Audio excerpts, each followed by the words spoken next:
I gave Of Blood and Fire by Ryan Cahill a 6.2 out of 10 on my indie ranking scale, and here's why.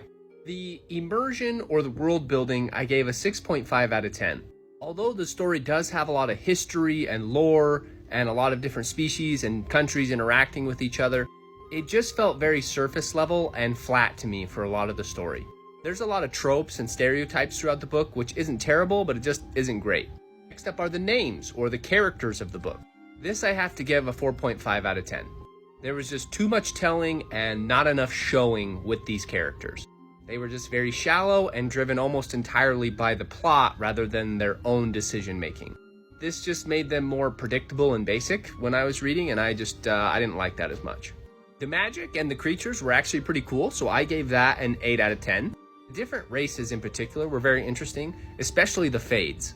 Whenever a new species was introduced and showed their magic, I was immediately more captivated. And the magic system overall was fun and intriguing when it was used. The infrastructure and the plot does get a 7 out of 10, mostly because it does check all of the boxes of a conventional plot structure. So I gotta give credit for that. However, this is almost to its detriment in my opinion because it was so driven by the plot.